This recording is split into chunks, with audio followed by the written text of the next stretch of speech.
for terms. Must be 21 years of age or older. Kansas only. Existing customer offer. Subject to eligibility requirements. Rewards vary and expire in 1 to 7 days. Please gamble responsibly. Gambling problem? Call 1-800-GAMBLER in partnership with Kansas Crossing Casino and Hotel. The KFH Studios, powered by Devon James Injury Lawyers. Call 888-8888. That's 888-8888. From the Accident Recovery Team Traffic Center, don't worry about me, I called ART. Traffic. We have a traffic accident at Pawnee and George Washington Boulevard, really affecting things, especially eastbound on Pawnee there. Again, that's Pawnee and George Washington Boulevard. Traffic update from 98.7 and 1330 KNSS in the Accident Recovery Team Traffic Center. I'm Jed Chambers. Weather. Not as active early this morning, but there still could be a few spotty shower storms around as we get our Wednesday started. Later on this afternoon and evening, that's when another severe risk is going to develop. Scattered storms could be strong to severe. Warm high of 75 degrees and breezy, too. With your Storm Track 3 forecast, I'm meteorologist Ron Williams.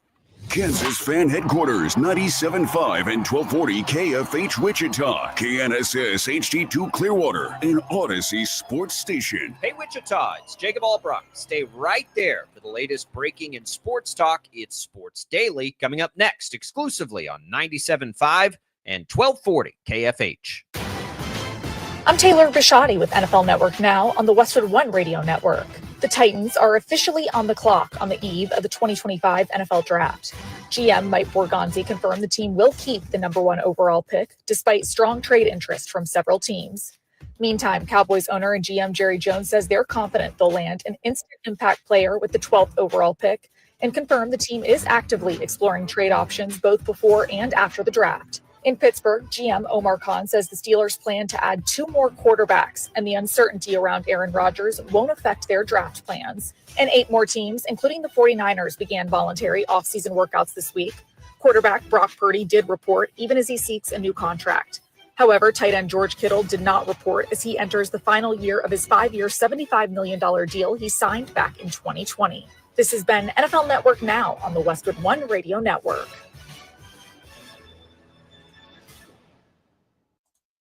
All right, when it comes to getting life insurance for your family, a lot of excuses can get in the way. But ask yourself this: if something were to happen to me, who would pay the mortgage, the kids' education, and the other bills? Then forget the excuses and check out Ethos Life, the online, easy way to get life insurance in 10 minutes. Ethos has rates that you can afford, like a $500,000 policy for a 40-year-old male starting at $1 a day or $30 a month with a few health questions and no medical exam. Get your free quote right now at checkethos.com. That's checkethos.com. Not available in all states. Rates do vary. Are you a parent of a 2 to 8-year-old? Listen closely for an exciting offer, then head to abcmouse.com/radio to learn more. By now, you've probably heard of ABC Mouse. ABC Mouse is like a little one-on-one teacher. It has helped her so much.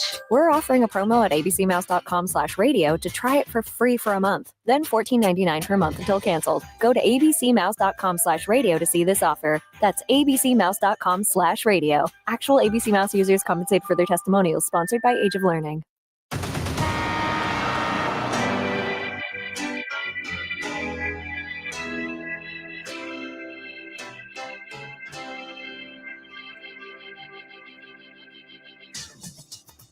Now, from Wichita's most listened to sports radio, 97.5 and 1240 KFH. This is Sports Daily with Jacob Albrock and Tommy Kester.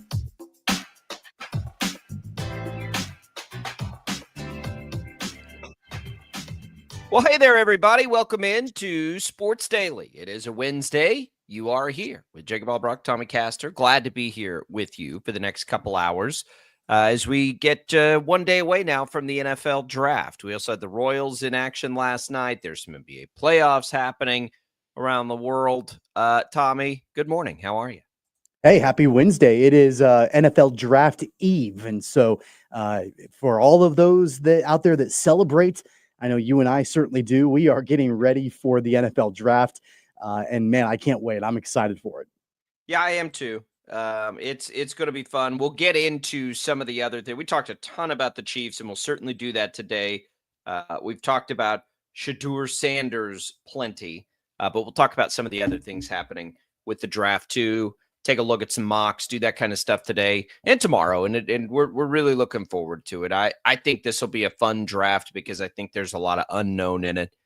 So we'll get into that. I don't think, and this may be like the first day in a month, it feels like, that we have any significant portal movement involving the three teams in college basketball on the men's side that we follow closely. So nothing happened, I don't think, but we will have Shreyas Laddha in our next hour to help us digest the last week or so from KU anyway.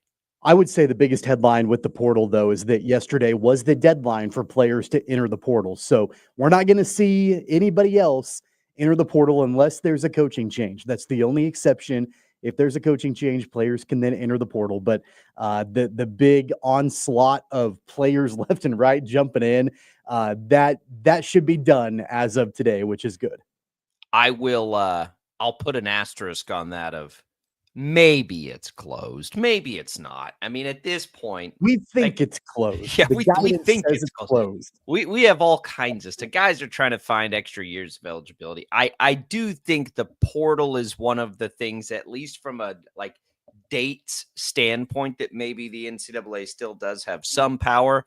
But I mean, like if some kid wants to get into the portal and they're late and they take it to court, like what do we think is going to happen at this point?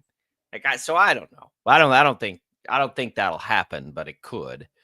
It's hard to speak in definitives at the current moment of college athletics of what, things are, because they're going to change rapidly again here for a little while. But we'll get the latest with Shreyas Laddha as it pertains to KU. Did you stay up late last night, Tommy, with the Royals? Because I did, and I'm tired now.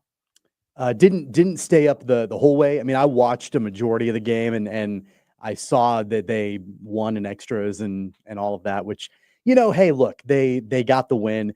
I'm not sure that they will ever score more than 4 runs in a game ever again. 17 straight. They got right on 4. That was enough to get the win. And it's 2 in a row, so they got a little bit of a streak going on. I'm trying to find some really positive spins. Well, the positive spins, they won the game. I mean, Sure. It's an easy positive spin at the moment. They won a game in which they almost had a devastating loss. So if you didn't stay up late with the Royals and you're just catching up on it, they go Estevez with a 2-0 lead in the bottom of the 9th inning and 2 outs and nobody on, walks the bases loaded and then gives up a double and gives up the lead. And it was like, you got to be kidding me, to the Rockies.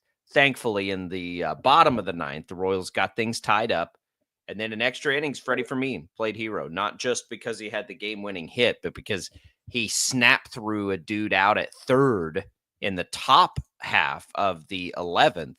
It was just a sick play. It was so good. And it didn't feel like, because Michael Garcia got picked off at second in the bottom of the 10th when it looked like, with 1 out, by the way, it was just one where you're like, this is not going to end well for the Royals. After the Estevez blown save, and then after that, it's just like, it's the Rockies. Thankfully, it was the Rockies, though, and they were able to bounce back and get that win. And maybe that's the thing, that's the kind of win that can sort of wake you up a little bit, I think, too. But at the end of the day, they needed a win. I love Salvador Perez. I know you love Salvador Perez, and we had this conversation yesterday about, can he play catcher every day? I'm not sure he's doing that, what Freddie Fermin did, throwing the guy out at third base at this point in his career. That was incredible. So, yeah, Freddie Fermin's bat and his defense, really that was the catalyst for why the Royals won in extras. I don't know what to take away from the Estevez situation in the top of the 9th. Is that an anomaly? Yeah, from I think the way so. that he's pitched, So far, season long, because he's been really good, up to this point. Walking the bases loaded in that kind of scenario against a team that's not very good, but they were patient in that regard, and credit the Rockies because they clearly recognized that they needed base runners and they needed to be patient at the plate and they needed to let Estevez go after them. And that never happened. And Estevez walked the bases loaded, and then ultimately the Rockies got the lead. And Royals fortunate that they were able to scratch one out there. He pitched there. He played there for most of his career. That could be as simple as some emotion involved there. I don't worry about that really at all. He's been pretty he's been pretty clean. He has given up runs in 3 out of his 36, 9, 10 appearances. That's probably not what you want to see, but it's been like 1 run at times, and 1 run would have been fine last night. I think he's been fine. I don't think there's any need to worry about Estevez. He's been pretty good. Is he as electric as Lucas Erceg? No, I don't think he is. But I also don't think he's capable of doing some of the things that they'll ask Erceg to do. So I've got no issues on the back end. Erceg was back, by the way. He pitched last night, so I guess his foot's okay. They had to have him. I mean, not just in that particular game, but in general. I mean, they're down Hunter Harvey. They're down Sam Long. They've got to have Erceg healthy and able to go because otherwise that bullpen is really depleted. Yeah, it's thinned out, but Daniel Lynch has given them some depth and things like that. I think they're close to getting Harvey back. Look, and we'll get into this in the next segment where we dig a little deeper into the Royals, but it's pretty interesting that they get to that point on the shoulders of Freddie Fermin, because if we remember back last year, Freddie, there was a time, Tommy, where we wanted Freddie Fermin, at least I did, like, to be the leadoff hitter. Like he kind of picked them up out of some spots last year too. He's got some energy that I love. And so when we talk about Salvi catching every day, is that, what does that mean for Freddie Fermin? Because I think Freddie Fermin's pretty important to this team. He was last year, and I think he is this year too. Like, he's got an energy that isn't really matched from anybody else. And so last night we saw it on, both sides of the ball. Does he need to catch every day? Well, he can't, because Salvi's there. He could be an everyday catcher, I think, for a lot of teams. But it just kind of furthers that point of, that's why it's part of the reason you don't want Salvi catching every day. Because that means Fermin, unless you're going to DH Fermin, and has Fermin played? I think they have played him a little bit at another position. Don't quote me on that. I can't remember, but he's at least DH'd a little bit. Vinny Pasquantino better hit. That's all I'm going to say. He better hit, because Salvi's not going to not play. And I agree with that, by the way. When Salvi's on a heater, he can carry this team. But we'll dig in. Let's dig into the Royals. Your comments, your calls, welcome on them on KFH here. You can leave your video comments as well. Facebook, YouTube, X. Thanks for watching on 12 News Connected. Thanks to Prairie Fire Coffee for keeping us fueled up and caffeinated after a late night Royals win. We'll be right back. More Sports Daily right after this.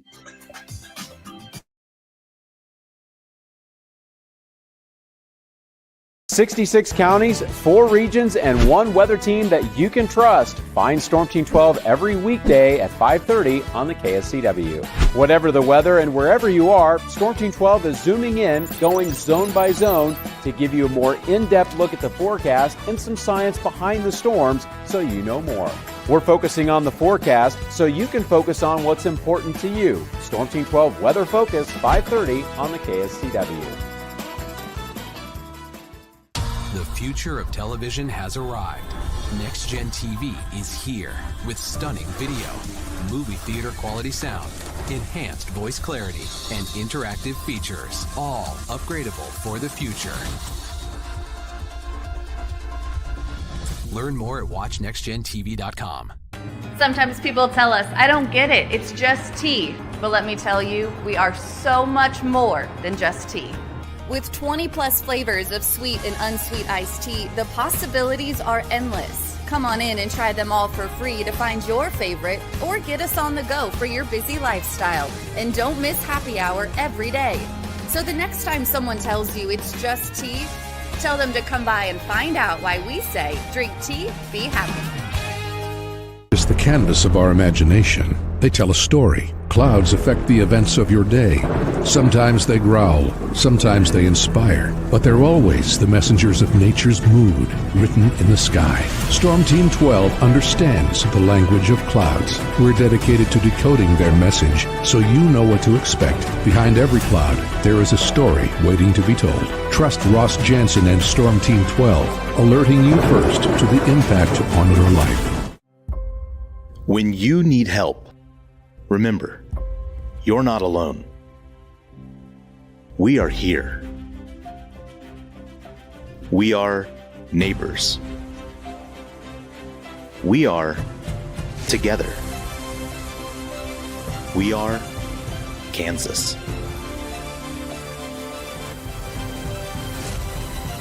We are 12 News. They say What is GMFB overtime? It's Peter, Jamie, Kyle, and Akbar breaking down the NFL 5 days a week. It's okay to be excited. It's this, that, and a whole lot of... It's football for everyone. Weekdays at 10 a.m. on KSCW. Are following a breaking update. every day, all day, stream the stories that have you talking near and far. Whoever is behind the wheel of this bus is not stopping. From hundreds of local reporters and meteorologists spanning the country. Chaos here this morning at the UW campus. Search LNL for the all-new Local News Live streaming app. Make yourself known now. 310-01 in traffic pursuit. Oh my God, here. Investigate TV Plus begins with real people. We investigate stories that impact you And inspire change every day. Something is broken. Real problems. Why are they hiding it? And real solutions. My daughter was dying in front of me. What was your reaction when he said that? Investigate TV Plus, weekdays at 3:30 p.m. on KWCH. Sometimes people tell us, I don't get it, it's just tea. But let me tell you, we are so much more than just tea. With 20 plus flavors of sweet and unsweet iced tea, the possibilities are endless. Come on in and try them all for free to find your favorite or get us on the go for your busy lifestyle. And don't miss happy hour every day. So the next time someone tells you it's just tea, tell them to come by and find out why we say drink tea, be happy. Mornings are busy. We're here to make your mornings better. We report the stories that affect you. 3 more hospital lies from contaminated apple juice just a day after the FDA issue a recall.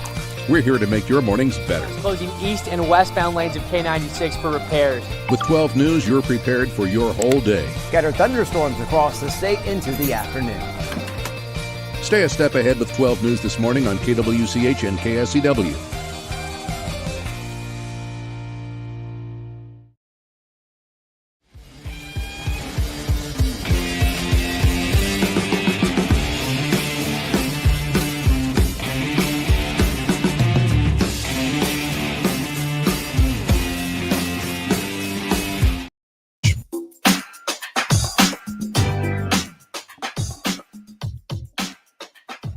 Welcome back, everybody. It is Sports Daily. Jacob Albrock, Tommy Castor here with you. Thanks to Crestview Country Club for being a part of our program. Great supporters. They went out to the range yesterday, did all the little things that Tommy always gets on to me for not practicing. I chipped a little bit. I putted a little bit. I did all that stuff. They had a couple of big tournaments out there. It's kind of cool to see who comes out there. I don't know what it was, but boy, it was a beautiful day yesterday. Man. Like this is, we have been blessed with some weather and a little rain in the evenings. Like, soak it up. Let's just soak it up while we can because this weather is great. What a great time to have 36 holes of golf available. I mean, at the end of the day, we talk about a lot of the things going on at Crestview, Tommy. 36 holes when the weather's like that. Does it get any more complicated than that? Yeah, the only bad thing is that the weather was so bad over the weekend for Easter, and we have a beautiful day, and it's Monday, and I'm stuck inside the office, or Tuesday, whatever the day was yesterday, stuck inside the office and just like looking at it out the window, not being able to enjoy it. That's the only bad thing about the weather being so nice yesterday. Yeah. Well, at least the sun's out long enough that we're almost to the point where my favorite thing in the world to do last year was to get home from work, which is usually for me about 7 o'clock, and buzz over there to play 9 holes. Take one of my kids with me, buzz over there. And I don't think I can quite do that yet with the sun setting, but boy, it's getting close. We're getting closer. That is what I like. Anyway, give Crestview a call. Go check out the facilities. Great time. They're redoing the pool. I saw some of that work being done. It's getting bigger, it looks like. Some renovations as well. Our family spends more time there than anywhere else at Crestview. That big, nice pool. So give them a call. Tell them we sent you. Ask about the memberships. Take a tour. Do all that fun stuff. And check it out. We come back. We're talking Royals here. Hunter Harvey is getting closer to being back, which is good.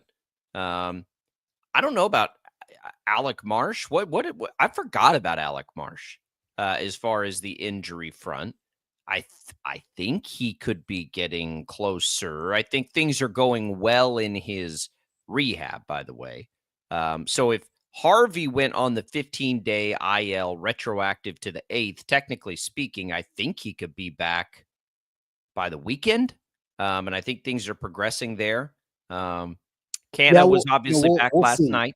So it does look like the update with Alec Marsh, and this is from last week. He's going to be reevaluated. He had a little bit of a setback with his shoulder soreness in spring training, and so he was shut down for a period of time. And they're reevaluating him. I don't know if they've already done that yet or not, but there's really no timetable yet for Alec Marsh to return. And they don't need him at the moment. You just want him to get back fully healthy. I guess that's the benefit there, is at the moment they don't need him because you want him stretched out. That's like, I don't think you want Alec Marsh going into the pen. I think you want him stretched out because Daniel Lynch right now is too important to the bullpen, where if you needed a spot start, you don't want that to be Daniel Lynch at this point. Lynch has been, and he pitched last night. Lynch did, and he was good. Lynch has become pretty mission critical here to the Royals, I think, out of the pen. And it's almost like what we saw out of Bubic. I mean, you can make a case that he's been their best bullpen pitcher. But I mean, this is kind of what we saw out of Bubic last year. Like, I don't think you want to touch Lynch in his role right now. So if it takes Marsh a little time, but if you needed a spot start, at this point, I'd want it to be not Daniel Lynch. I would not want to pull Daniel Lynch out of the bullpen. Who would you want it to be then? I mean, that's the question mark until I don't know, somebody in AAA. I mean, it depends. Is it an Yeah. extended period of time we're talking about here, Right. or is it a spot start? Now, if it's an extended period of time, obviously you'd want that to be Marsh. They'll have guys down in AAA. I don't know though. Like if you're asking me, do I want Lynch to make 5 starts in a moment and mess with what he's got going in the pen right now? I don't think I'd want to do that. But if you're talking about, 3 months, then I think you could think about it. But I do think there's a risk in it, because if he tries to become a starter here and it doesn't work, I don't think it's as simple as, okay, we'll just put him right back in the bullpen into those spots. Like, there's a mental component to being an effective bullpen pitcher, and I don't think you want to mess with that if you don't have to. And it's a good time to look at this because he pitched last night again. And again, he was really good. And he has been, man, he hasn't just been good back there. He's been outstanding. He's only allowed a run in 1 appearance. It came against the Tigers in the last appearance he had before last night. But not even just that, Tommy. He's only had a handful of appearances where he's allowed a base runner out of what he's working. He's got a sub-1 whip right now. Like, he is dealing. And I think that's going to mean too much for this team. If all goes well and Harvey comes back healthy, the Royals could be playing 6-inning games here. They could have that kind of thing going for them.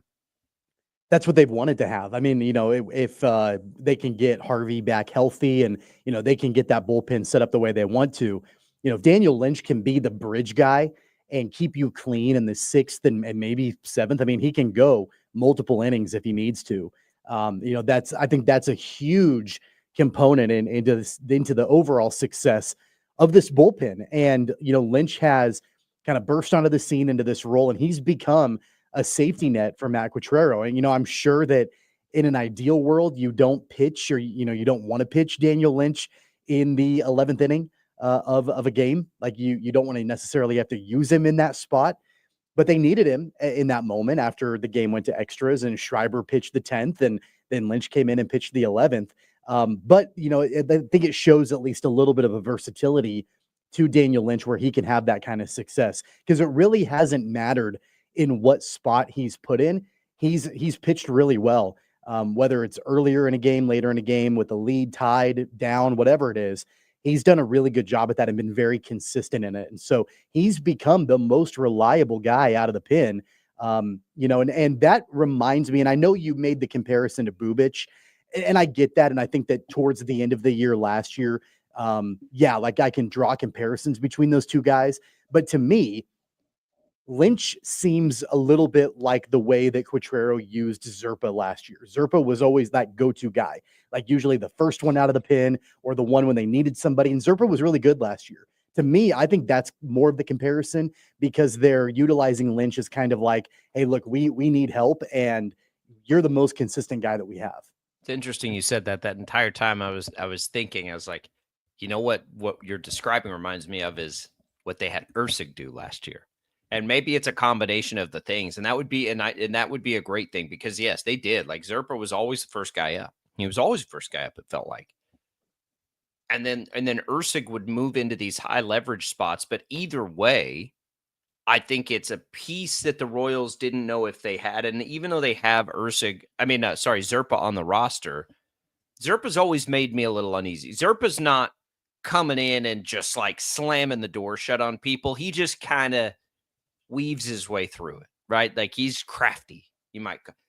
Lynch has a little of that Ursig where it was like, it don't matter what it is. Like, yeah, they could put him in. He's got the, runners at second and third with nobody out, and he's going to figure out a way to just get electric and get that. I think Lynch is maybe a combination of those things. And I don't know. And I've had a problem with the Ursig usage, I would say, through parts of this early season. Maybe they can just let Lynch be that. I think it's a valuable piece for this team because clearly Quatraro wants to let these starters work through and try to get through 6 innings. I think that has become abundantly clear.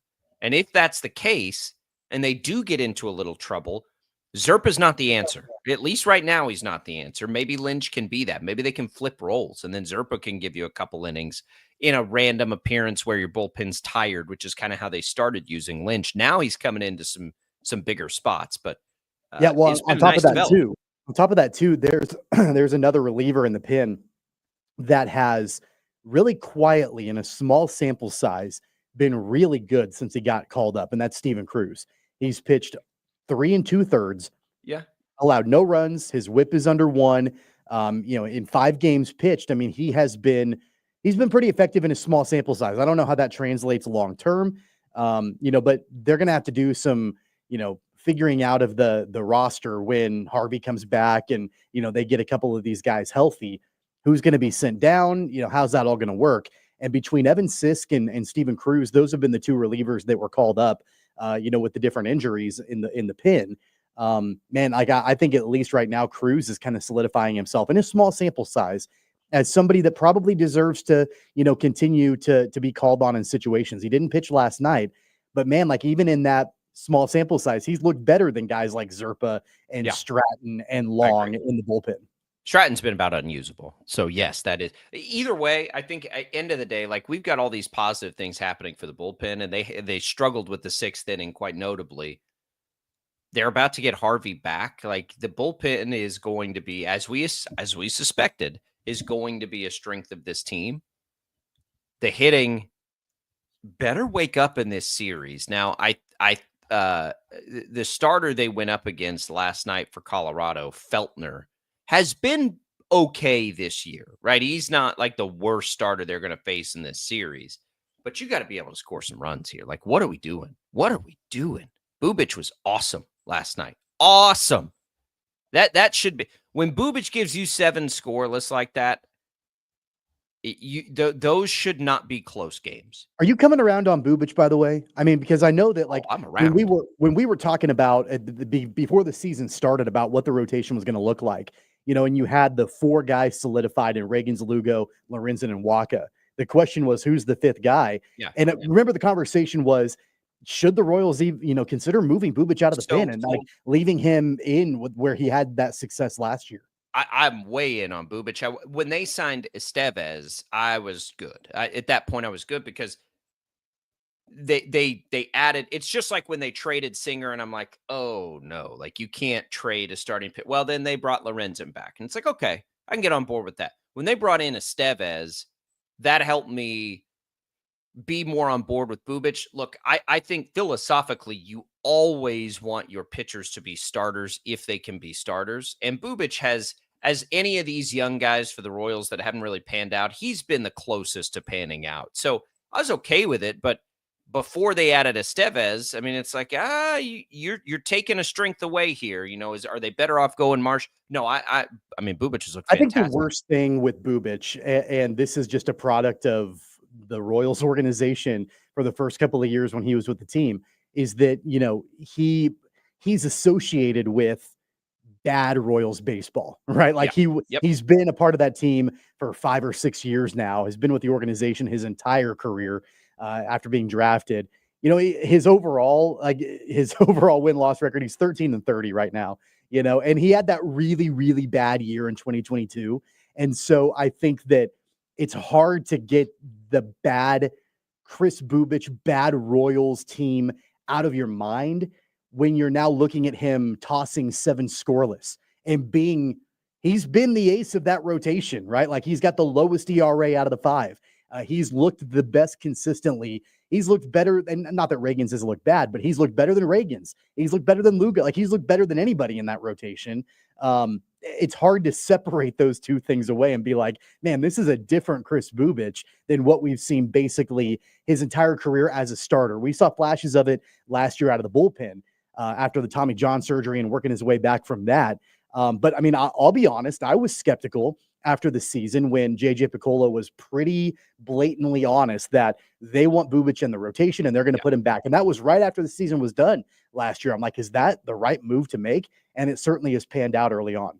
Yeah, I wasn't as skeptical on Bubich, the pitcher. I was skeptical on the role being taken out of the bullpen. But if you go back, like if we went into this season, and you mentioned 22, which was very bad, but if Bubich gave you 2021, the year before when he was 6-7, he had a 4.43 ERA, a 1.38 whip, like you would have taken that as your 5th starter. And so, like, even if he was just that, like, even if he just gave you a return to 2021 right when he first got called up as your 5th starter, you'd be like, okay, I can get on board with that. I think the intriguing part and the tantalizing part is how good he looked out of the bullpen. It's like, well, is that a product of figuring something out, which is, I mean, at 26 years old last year, that's kind of when pitchers seem to usually figure it out.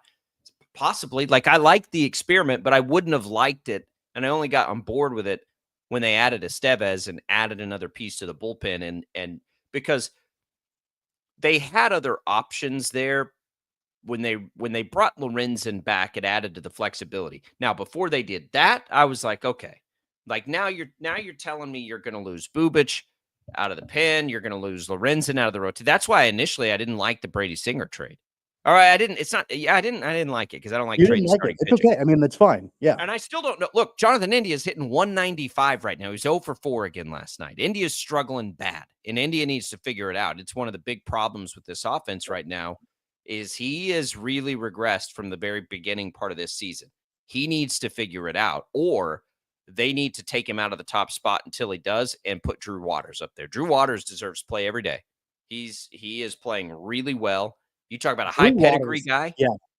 At this point, like, I think it's the right move for the Royals to make as they're having MJ Melendez try to figure out his stuff down in Omaha to really see what they've got in Drew Waters in a consistent role as a corner outfielder, because they've invested a lot in Drew Waters, and you can try to accomplish both of those things at the same time. See what's going on with MJ Melendez, have him work out his stuff, and really give Drew Waters some run in the starting lineup in a corner outfield spot. It sounds like a broken record because I remember saying this exact same thing a season ago, that the Royals, when you look at their OPS as an outfield group, it's worse than Major League Baseball. That's what it was a year ago, right? Like, that has not improved. That has not gotten any better. It's Melendez. It's Renfroe. Isbell's kind of been a little bit of a silver lining in that outfield, kind of. But overall, that entire outfield offensively has not gotten the job done. But Drew Waters did get it done last night, and I would like to see him, solidify his role as potentially being somebody that could play in that outfield every day. Well, and look, I'd rather see Canna in there than Renfroe. Sure. At this, just 100%. See what he's got. But at the baseline, and this is probably too ambitious, I'll be honest with myself, I would slide India down and move Drew Waters to the leadoff spot. Like, just catch lightning in a bottle. Now, who knows? There's a psychological component to that for sure, both with Drew Waters and Jonathan India. I get the impression Jonathan India is wired to be just fine if something like that. Like, if you were to move him out, okay, fine. Like, that's no big deal. But adding that sort of pressure to Drew Waters when he maybe is just finally in his big league career starting to figure it out, a high pedigree guy, that's probably too ambitious. But the Royals need to be thinking about things desperately offensively, I think, right now. I mean, they already made the move with Melendez. Like, if you're going to get desperate with the offense and try and shake things up, go all in. Push all your chips into the middle of the table. Be like, listen, fellas, like, until we figure this out, like, who knows? Anything goes any given day. We'll move Vinny Pasquantino down in the lineup. We'll do X, Y, Z. The only thing that's a constant is Bobby Witt Jr.'s hitting in the 2-hole. That's it. Like, that's all that's on the table. Everything else is up for debate. Now let's go out and Matt Quatraro came from the Rays. Shake it up every day. Do something different. And then when guys kind of find a groove again, then you can go back to the way you want things to look, which is India at the top and Vinny and Salvi hitting behind Bobby Witt Jr. But right now it's not working. And while it's not work, do something else. Ride a hot hand. I mean, I don't think there's anything wrong with that. You can't just keep running India out there when he's struggling like this. Your leadoff hitter hitting 195 at the moment with no pop. It's just not working for him at the moment. He's getting on base. He's getting on base. Okay, walks. Yeah. He and Bobby Witt Jr. are tied for the team lead in walks. So and that's what you want to see from the top of your lineup. I don't think we're at a point yet with Jonathan India where we say he can't be the leadoff guy or they should. No, I want him to be the leadoff hitter long term, but he's not playing well right now, and they can't afford to have so many not playing well right nows at the same time. And if Drew Waters is hot, put him up. If Canna's going to give you something, he's been pretty good, then Hunter Renfroe does not need to be playing at the moment. They've got all of those things can just like it's the Rockies. Try something. Who knows? Royals will be back in action against the Rockies tonight. More on that a little bit later. We'll talk NFL draft when we come back. Don't go away. More Sports Daily right after this.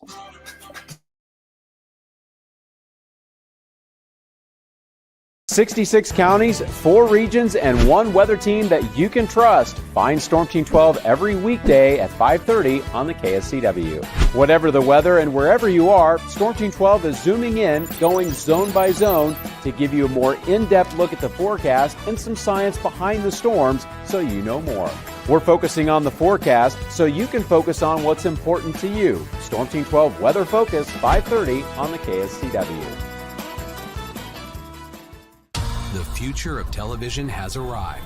Next Gen TV is here with stunning video, movie theater quality sound, enhanced voice clarity, and interactive features, all upgradable for the future. Learn more at watchnextgentv.com. Sometimes people tell us, I don't get it, it's just tea. But let me tell you, we are so much more than just tea.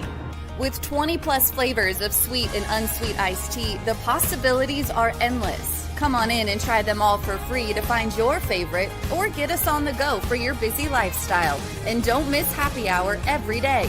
So the next time someone tells you it's just tea, tell them to come by and find out why we say drink tea, be happy.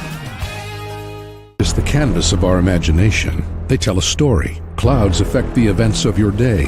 Sometimes they growl, sometimes they inspire, but they're always the messengers of nature's mood written in the sky. Storm Team 12 understands the language of clouds. We're dedicated to decoding their message so you know what to expect. Behind every cloud, there is a story waiting to be told. Trust Ross Jansen and Storm Team 12, alerting you first to the impact on your life. When you need help, remember, you're not alone. We are here. We are neighbors. We are together. We are Kansas.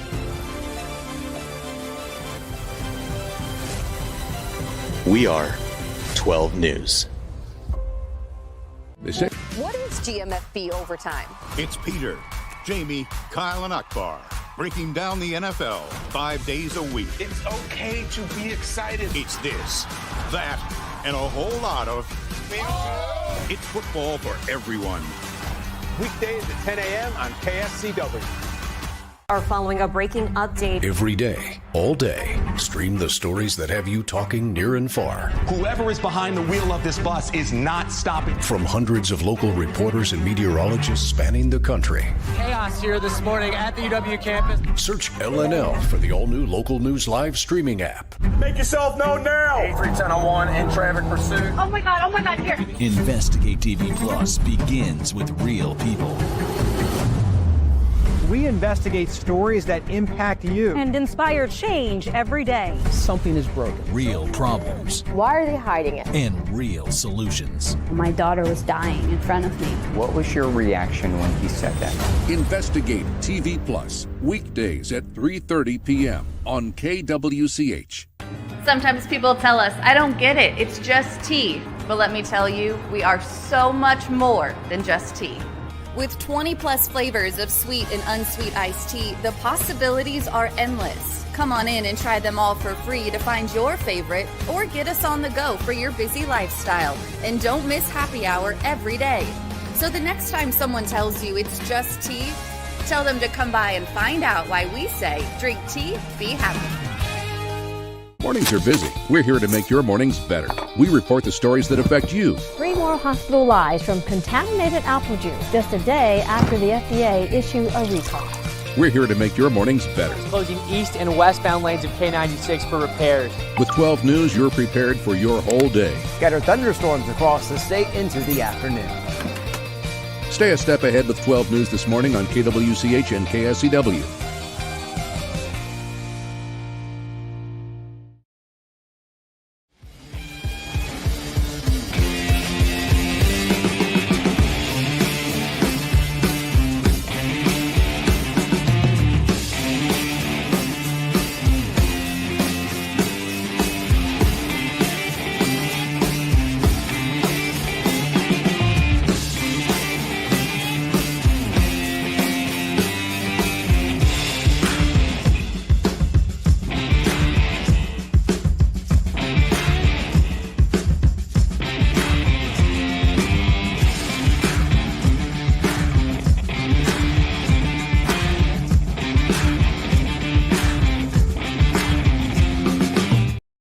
Daily on KFH.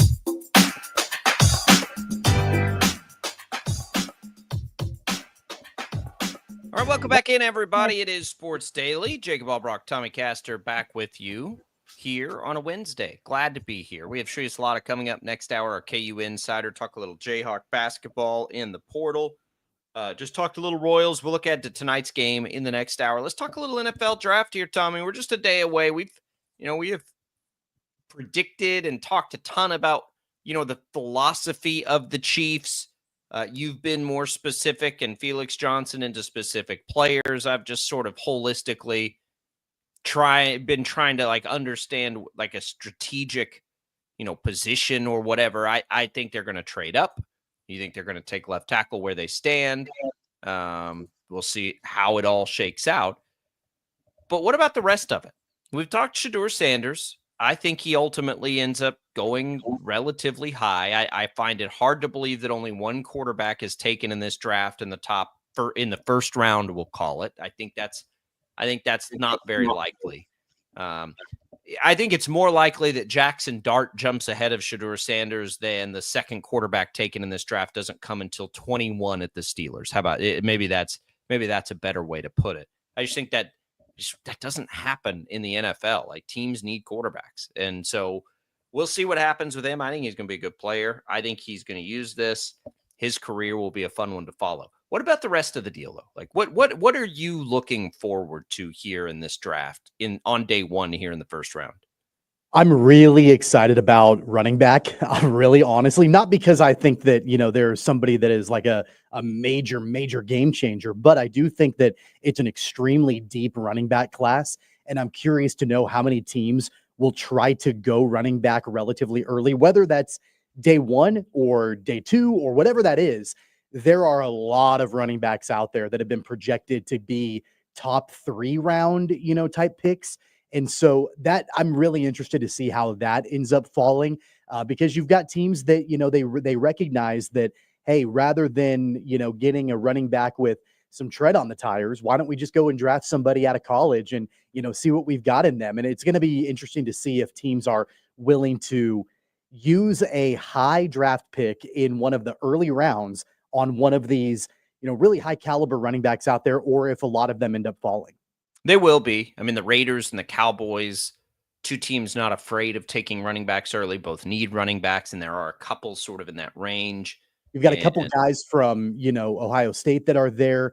You've got obviously Ashton Jeanty, which we'll, see where he ends up going in the first round. Then there's a lot of other guys that we forget about that are in the draft that, are probably later or mid to late round draft picks, but guys that we talked about a ton during the college football season, like Cam Scatabo is in the draft. And where's he going to go? Is he a third, fourth, fifth round pick? Local guys that we know, DJ Giddens and Devin Neal, are they going to get drafted? There's a lot of running backs out there. And so I'm curious to know how that's all going to play out. Last year was the return of the running back. And look, it's as predictable as anything in the NFL that this thing is cyclical, and you're going to see these things turn over like this. There was 2 or 3 years where all the, the analytics bros and the nerds told you that running backs just are not important and they don't matter in the NFL. Okay. Look at the impact Saquon Barkley just had a year ago. Look at the impact Josh Jacobs had in Green Bay. Like, the running backs came back with a vengeance last year in the NFL. And that doesn't surprise me because that's what always happens in the league. And then we'll have, 3 or 4, maybe 5 years of running backs being super relevant again. And then it'll swing back the other way. And all of a sudden we'll have, again, that's just the way the league works. It always has. You have offenses figure this thing out, and then the defense catches up, and then the offenses change over again. The Chiefs did that. They did it 2 or 3 years earlier than the rest of the league by having to do the short passing game because teams learned that, if we take Mahomes' deep ball away, it's going to make them less explosive. And damn, it sure worked for a while. And then the Chiefs figure out how to be a, short to intermediate passing team. And then they're adjusting to that too. And now eventually you're going to see them start to go back over the top. They're not going to run the ball a ton like a lot of teams in the league will. But it's never been more in vogue to run the ball, at least never in the last 6 years. They're coming back. So, yeah, if there are these talents there, you better believe teams are going to be willing to invest in those talents. They absolutely look at Jahmyr Gibbs, like these running backs that get taken early. You think any teams regret it? You think anybody regrets? No. Or Jahmyr Gibbs? Or no, of course they don't. You think the Eagles regret giving Saquon Barkley a huge contract? You think the Niners regretted giving Christian McCaffrey a big contract? He took them to a Super Bowl? No. So, yes, teams are investing again in running back. So, I do think Ashton Jeanty will go early. I do think Omarion Hampton will go early. And maybe those other guys sneak in there too. But it'll be, it's an emphasis position. Again, I agree with you. That one will be very fun to watch. I don't think Jeanty will fall past past Vegas. Because everybody seems to think he's going to Vegas. Everybody. You can't find a mock right now that doesn't have Vegas taking Jeanty. Yeah, and one of the major storylines, too, that I'm sure that you have, seen and thought about a little bit. Jerry Jones talked yesterday about how the Cowboys have, in his words, some substantive trades that they're working on right now. They were working on some things leading into the draft. I don't know what that means. Are they trading up? Are they trading down? What are they doing? They've got a lot of picks. So that's going to be interesting. I think they'll take a running back. I think they need to take an offensive lineman. I think they need to take an offensive lineman pretty badly, but they need both of those things. Can they trade up ahead of Vegas to get Jeanty? That's a Jerry Jones move. I wouldn't if I were them, but they could. And look, they've had. You tell me Zeke Elliott wasn't a good pick for them early in a draft? Of course he was. Guy was the best in the league for 4 or 5 years. So the thing is, if you're all in with Dak, you better do 2 things to be effective. You better run the ball and you better block. And I think they have enough talent in the other places where, and maybe they take a receiver, which they don't. I don't know that it's desperation. They don't have anybody outside of CD, right? That's about the only receiver that they've got. Yeah. I mean, Tolbert, who they drafted a couple years ago, they like, and he's kind of come along. But there are some good receivers in this draft. And McMillan out of Arizona, I think is just an absolute stud. They've got the mocks. A couple of mocks here. I'm seeing him 5 with the Jaguars, maybe down to 9 with the Saints. Either way, he's probably not falling down to Dallas. So what do they do? I don't know, but there are for a draft that we keep hearing is not full of impact players. I don't think I buy it. I think Travis Hunter is a star. I think Abdul Carter is going to be a Pro Bowl type player. Again, McMillan's one of my favorite receiver prospects that's been out in a while. I think JT's obviously going to be really good. I think Hampton's going to be good. There are a lot of players in the draft I think people can get excited about. I just think maybe defensively after Abdul Carter, there's probably a lot of questions, and that's a little harder to track and to follow for teams. But I think there's plenty of juice in this draft. When was the last time we had a great storyline like Travis Hunter? Oh, that's right. Never. Right? This is the Shohei thing. Can he do it? Like, will he be allowed to do it? Can he do it? Of course, that's going to be fascinating to follow. Now, he'll go real early. So, and maybe even at 2, it certainly looks like more and more people are starting to agree with the top 4. I will say that Ward will go 1 to the Titans. Hunter will go 2 to the Browns. Carter then goes to the Giants, who are the most intriguing because they've been working out quarterbacks. And then Campbell, if he falls there, maybe the most obvious pick in the draft would be Campbell to the Patriots at 4 because of how desperate they are on the offensive line. So maybe that ends up happening, and it dulls this intrigue here a little bit early, but I doubt it. Don't you think? How many teams will pick before there's a trade? Like a trade to go up into that spot. I bet there will be a trade by pick number 5. I could see the Jags trading their pick. Yeah, especially for a team like, let's say that there's a team that really, really, really likes Ashton Jeanty, whether that's the Cowboys. I mean, there are probably other teams, and they know that the Raiders are going to take Jeanty probably at number 6. If they want to jump up ahead and get him at number 5, I could see the Jags trading their number 5 pick away. That would be the earliest that I would see, a trade happening. I mean, I guess it's not totally out of the question. I know that there was some smoke yesterday, Adam Schefter reporting that the Browns and the Giants were taking trade calls for 2 and 3, but ultimately I don't think that either one of those things will happen. I think the Browns will end up taking Hunter at 2, and that probably means Carter will go to the Giants at 3. I don't think it's out of the question that, by the way, the Titans don't take Cam Ward. I mean, it's hard. This is the ultimate question. I don't think they're enamored, but I think that they will. I think they're desperate enough at quarterback that they will.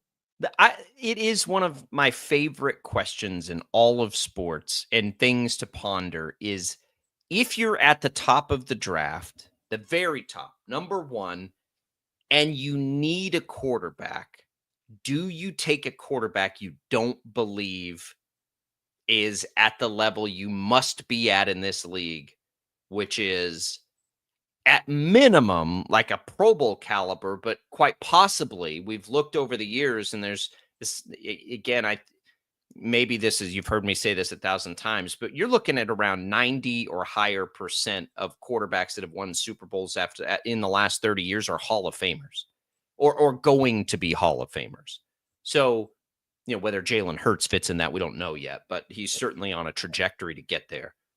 That's what you're looking at. So if you're the Titans and the ultimate goal is to win a Super Bowl and you've got Will Levis, I don't know, and you see Cam Ward sitting there, the problem is nobody really wants Cam. You got to hope people want Abdul Carter if you're going to try to trade that pick. But if you're the Titans, do you just say, forget it, I'll just take Abdul Carter or Travis Hunter here? No, I think that Cam Ward is probably the guy for the Titans. And what I actually like about Cam Ward to the Titans is that, yeah, he would be the number 1 overall pick. So there's always going to be expectations on a number 1 overall pick. But it's not like Cam Ward is getting the attention that Caleb Williams got a year ago or other number 1 overall picks with all of the eyeballs on him. Like, it's probably the quietest number 1 overall pick that we've had in some time, which I kind of like. I kind of feel like Cam Ward can go into Tennessee and fly under the radar a little bit. Like he's not getting all of this attention. Shedeur Sanders is, and just because of who he is and who his dad is and all of that, he's getting all of the attention, and that takes the attention off of Cam Ward. I like that for the Titans. I like that for Cam Ward. I like the opportunity for them to be able to get a guy at number one that the eyeballs are not going to be on him, and he can go and operate kind of in a little bit of anonymity and try to get to where he needs to be in the NFL. So I do think that that's a really positive way to kind of look at the Cam Ward to Tennessee scenario there. I like that a lot. I do too. I'm not, and I'm, by the way, let me just, for the record, I'm not saying I think Cam Ward's not going to be a good quarterback. I'm not saying that at all. I don't have a good feel for Cam Ward. I didn't watch hardly any of him in college. So I'm agnostic on Cam Ward. I honestly, I don't have a strong opinion. I just think if you're the team taking this player, you've got to at least believe that if you're gonna take them, you have to believe they're transformative to your franchise. It's not like the other positions where, like, yeah, we kind of need one. Just wait if that's your best option. We'll come back. Hour 2 coming your way. Shreyas Laddha joins, maybe more on the draft, certainly more on the Royals. Don't go away. More Sports Daily coming up.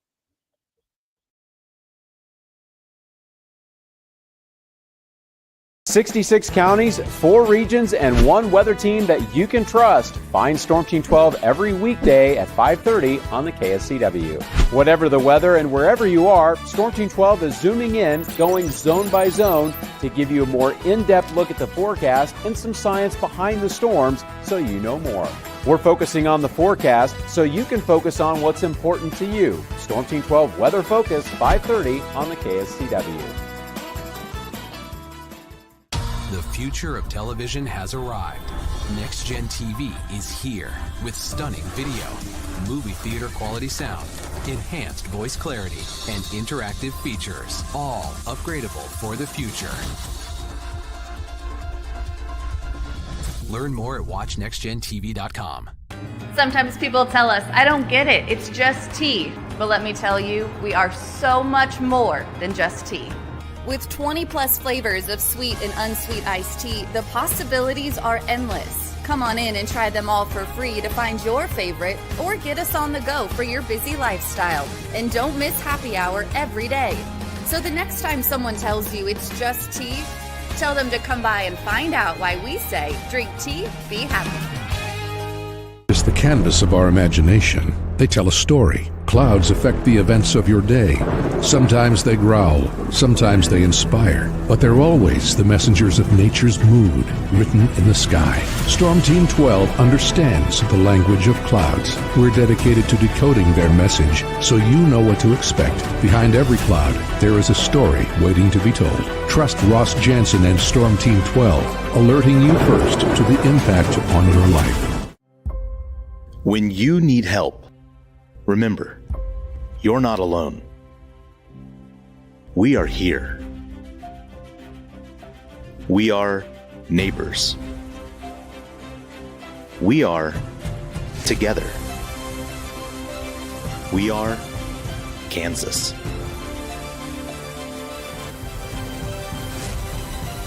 We are 12 News. What is GMFB Overtime?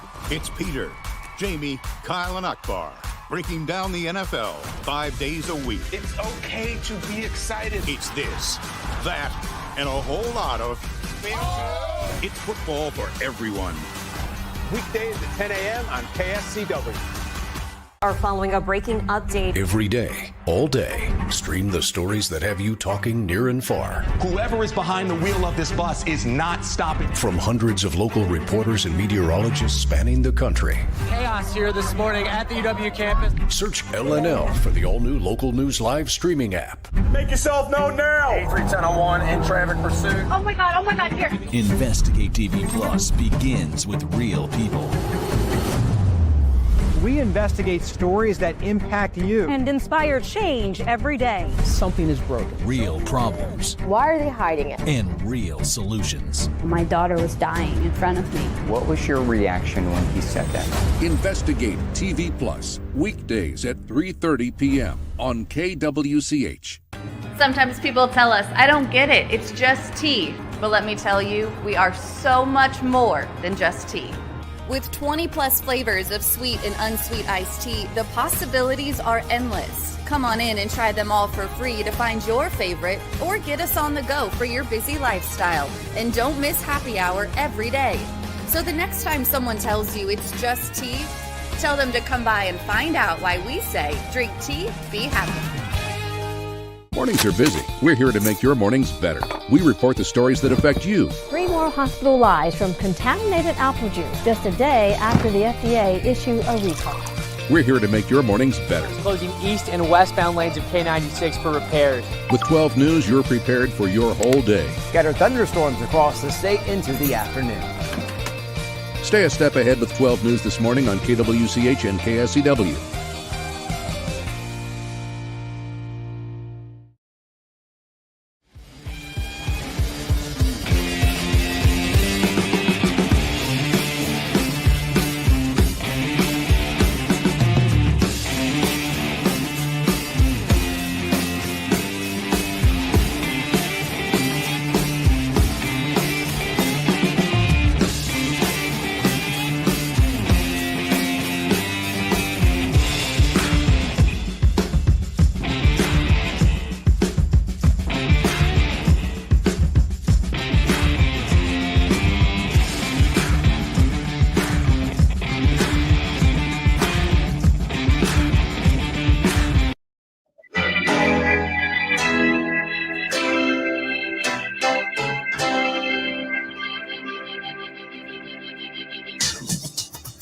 Now, from Wichita's most listened to sports radio, 97.5 and 1240 KFH. This is Sports Daily with Jacob Albrock and Tommy Kester.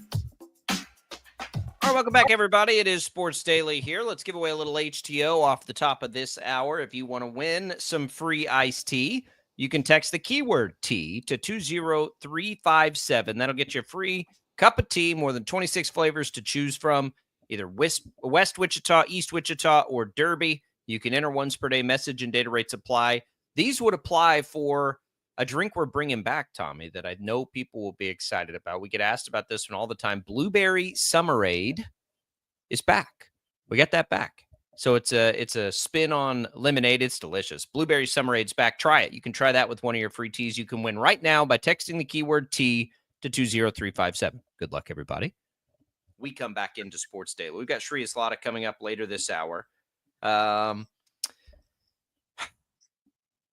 Let's talk Royals again here, Tommy. It's the Rockies. I don't want to overthink this series. They need to sweep this series. I mean, at some point, you got to think the Rockies can win baseball games, but they're baseball's worst team right now. The Royals aren't going to get a lot of opportunities to play games against teams like this, and they have to take advantage. Right now, what would lead us to believe, Tommy, that the Royals are going to be this team that just beats a bunch of good teams this year? I don't think we should think about this that way. I don't know that that's realistic. I don't know if it's true. So at minimum, you must beat the bad teams. If you're going to try to, let's call it go 500 against teams that are relative or are competitive, you got to beat up on the bad ones. That's what they did a really good job of last year. It's what they're going to need to do at least until the trade deadline. And so you look at these series when you get home games against the Rockies, you got to win them all. That's what it goes back to us talking about yesterday a little bit. And we've said it before that, the Royals started their season last year with a lot of games against the White Sox. They started their season against really bad. It's the reason they got off to a hot start. Totally. And their schedule to start off this year has been more difficult. This is really the first quote unquote easy stretch for the Royals, this series against the Rockies. And I know they play the Astros. I know they play the Orioles coming up, but then you've got the White Sox again after that. So comparatively, yeah, it's an easier stretch compared to what they had on their most recent road trip where they went on the road to Cleveland, New York, and Detroit. That was really difficult for them. So keeping that in perspective, I do think that that's important. I do think they've got at least the pitching staff to be able to beat really good teams. The pitching staff has shown that through the first 25-ish games of the season, that they've got the pitching to be able to hold down good offenses. They've just got to convert offensively. Like, it's a broken record. And it's the same conversation day in and day out. When you've had 17 straight games where you have not scored more than 4 runs in a game, it makes it extremely difficult. I mean, I'm sure that you were the same way I was last night when Estevez gave up the lead and the Rockies went up 3-2. My first thought was, and I'm not sure the Royals are going to be able to get another run across. Like, they've not shown offensively that they can do that. And that's the Achilles heel of this team right now. It's not the pitching. It's not the bullpen, even though Estevez had a rocky game last night. It's about the fact that the offense cannot get them back into games with any kind of consistency. They can't put a bunch of runs up on the board, and that can't be how we look at the Royals winning ball games. Yeah, is it going to get better? I think is a really good question. I think it's going to get better. Is it going to get good enough to ultimately take this team where it wants to be? I think that's the question we got to ask. And the problem is with again, I've said this before, we're about to turn the calendar to May. It's too early for them to be able to go do something of significance. The only thing you can see on the horizon from the outside is Caglione, and he hasn't done this, by the way, like taking off and just demolishing minor league pitching. It's not happening right now. So that's unlikely. I think we need to put that to the side. The Royals are giving us no indication that he's going to come up and be an impact player for them this year because he doesn't have a position, even if he was tearing it, which he's not. I mean, he's doing fine. I mean, he's got an OPS of almost 900. He's batting almost 300. I'm saying, like, runs, 20 RBIs. Like, he's hitting pretty well in Double-A. He's doing fine. He's developing exactly how they need to develop him. Everything's going well. I'm not saying it's not going well. I'm saying it's not to that point where it's like you can't have him down there anymore, right? Like he's not at that, which happens with players. And I hope it happens for him in 2 weeks, right? I hope he goes on that kind of tear where it's like, guys, you got to get him up. I do think here's a really interesting question. And I don't think we're at this point to seriously have this conversation yet, but I do think there's a little bit more credibility to this conversation than there was at the beginning of the season. Is Jack Caglione the replacement for Vinny Pasquantino? Oh, yeah. And I like Pasquantino. I like his personality. I like his character. I like everything about him. And I always have. But maybe that is simply the reason why the Royals are not developing Caglione in the outfield, is because he's the replacement for Vinny Pasquantino. I felt really guilty last year for a lot of the year when I suggested they should trade Vinny Pasquantino. That's probably about this point when he was off to a slow start. And it was maybe a little later. I was like, man, they could. And that was before they had Cags. And then I felt really bad because of how much I like Vinny Pasquantino. And I like him a lot. And he became like the league's best player at driving in runs. And I'm like, oh man, I looked like an idiot when I said that. So I think it's possible. Again, I think he needs to pick it up. I think Cags is going to put 4 last night in the cleanup spot. He was 0 for 4. Yeah. I'm sorry, third in the lineup, 0 for 4. There's been a lot of that. I will say he had an opportunity late in the game to make some noise, and he laced it. He just laced it right. It was an atom ball. He hit it right to the dude.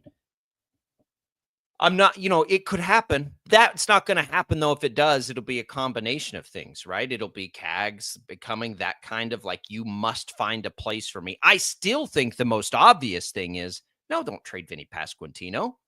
Put Cags in a corner outfield spot. He can get, like, they literally put anybody on the roster in an outfield spot when they want to. Anybody. Like, they throw everybody out there. Why won't they throw this young, athletic? Like, are you kidding me? Like, you don't think he can catch a fly ball? They're playing the long game with Cags. They don't want to rush him. They don't want to put him in a position where they feel like they're, getting him, ahead of his progress and all of that. And I respect that. I genuinely, when you're using the number 6 overall pick in the Major League Baseball draft, you want to make sure you take care of that player and you develop him properly and not rush him and not let the short-term needs be more important than the long-term development of the guy. I get all of that. If this continues, another month or however long, at that point, man, I don't know if you have much of a choice. I don't know if you have the luxury to, sit back and wait for his long-term development. I think you got to try to fast track him, at that point. And look, it's not just that. It's the fact that, like, again, against the league's worst team, Michael Massey was 0 for last night. Renfroe was 0 for last night. Like, you cannot have that lack of production from guys in the second half of the lineup. You just can't. Thank goodness Kyle Isbell got a hit. Thank goodness Michael Garcia is hitting. Thank goodness Drew Waters is hitting. I mean, as far as I'm concerned, I would be okay with an everyday outfield of Mark Canha, Kyle Isbell, Drew Waters. Like, put those three guys every day out in the outfield, because at least we know that they can get some hits every once in a while. It's better than the alternative and what they're trotting out there right now. I'd rather have Garcia in center field and then bring Isbell in late in the game, maybe as defensive replacement. Garcia's got to play every day. Garcia's been the second best player on this team behind Bobby Witt Jr. this year. He had a boneheaded play in that extra innings, but it's boneheaded for the right reasons, right? He's trying to be aggressive. It was a spot he didn't need to be. I'm not letting him off the hook, but he is. I've always been enamored by him because of his pop. And I think he's got speed. Like, he's got all this stuff. If he really can play center field, like if he really can do that for this team long term, that is a huge development. And they don't, like, as bad as it's been offensively, again, 17 straight games now without scoring more than 4 runs. It doesn't feel insurmountable. It does feel like they just need one little nudge. Like, you get Salvi going and this offense is completely different. Right? Or you get Benny going in the offenses. Those are the two guys you have to start with because they have the most expectations. If those guys are going well, we don't care nearly as much that, your 8-hole hitter isn't producing at a high, like Michael Massey going, you're like, yeah, whatever. They got to have those two guys first and foremost, for sure. And then the pressure's got to be back on Jonathan India too, because he needs to keep getting on base. It's not as good as it was. It's not, it's better than his batting average, but it's not where it needs to be for justifying giving up a starting pitcher for you. Like, he needs to pick it up too. You're looking at I would call those three of the going into the season, 3 of your 4 most high profile bats, right? And they're all reeling right now. They've got that. That's where the pressure needs to be. We could talk about Canha in left field. That's like a temporary solution to a long-term problem. But it's better than what they currently are trotting out there. And I agree that they need to be doing that because it's desperate times, but that's not what is going to decide whether this team makes the postseason in some sort of run. The thing that will decide that is those dudes at the top of the lineup have got to get it turned around. I really want to see, whether it's tonight's game, tomorrow's game, I just want to see the offense just unleash. Like, just let the floodgates open. Because I think there's just that block they're pressing. If they can get one game where the bats come alive, then at that point, like, man, I feel a whole lot better about things. I agree. More Sports Daily coming right up.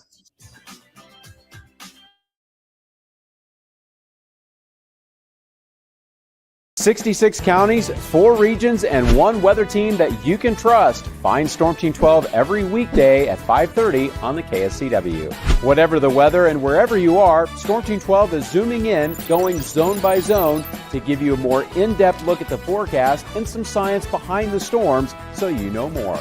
We're focusing on the forecast so you can focus on what's important to you. Storm Team 12 Weather Focus, 5:30 on the KSCW. The future of television has arrived. Next Gen TV is here with stunning video, movie theater quality sound, enhanced voice clarity, and interactive features, all upgradable for the future. Learn more at watchnextgentv.com. Sometimes people tell us, I don't get it, it's just tea. But let me tell you, we are so much more than just tea.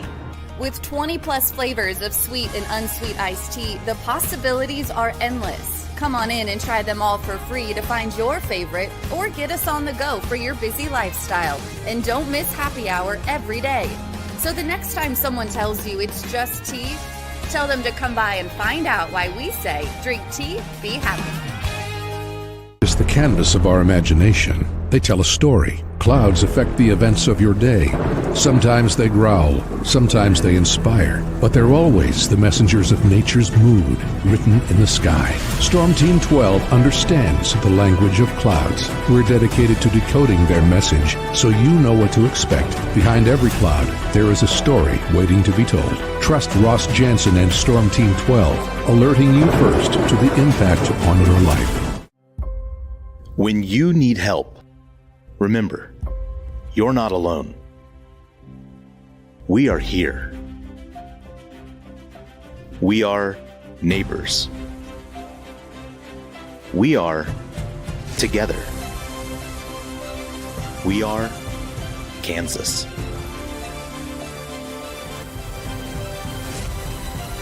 We are 12 News. They say, What is GMFB overtime? It's Peter, Jamie, Kyle, and Akbar breaking down the NFL 5 days a week. It's okay to be excited. It's this, that, and a whole lot of... It's football for everyone. Weekdays at 10 a.m. on KSCW. Are following a breaking update. every day, all day, stream the stories that have you talking near and far. Whoever is behind the wheel of this bus is not stopping. From hundreds of local reporters and meteorologists spanning the country. Chaos here this morning at the UW campus. Search LNL for the all-new Local News Live streaming app. Make yourself known now. 310-01 in traffic pursuit. Oh my God, here. Investigate TV Plus begins with real people. We investigate stories that impact you. And inspire change every day. Something is broken. Real problems Why are they hiding it? and real solutions. My daughter was dying in front of me. What was your reaction when he said that? Investigate TV Plus, weekdays at 3:30 p.m. on KWCH. Sometimes people tell us, I don't get it, it's just tea. But let me tell you, we are so much more than just tea. With 20 plus flavors of sweet and unsweet iced tea, the possibilities are endless. Come on in and try them all for free to find your favorite or get us on the go for your busy lifestyle. And don't miss happy hour every day. So the next time someone tells you it's just tea, tell them to come by and find out why we say, drink tea, be happy. Mornings are busy. We're here to make your mornings better. We report the stories that affect you. 3 more hospital lies from contaminated apple juice just a day after the FDA issue a recall. We're here to make your mornings better. Closing east and westbound lanes of K96 for repairs. With 12 News, you're prepared for your whole day. Scattered thunderstorms across the state into the afternoon. Stay a step ahead with 12 News this morning on KWCH and KSCW.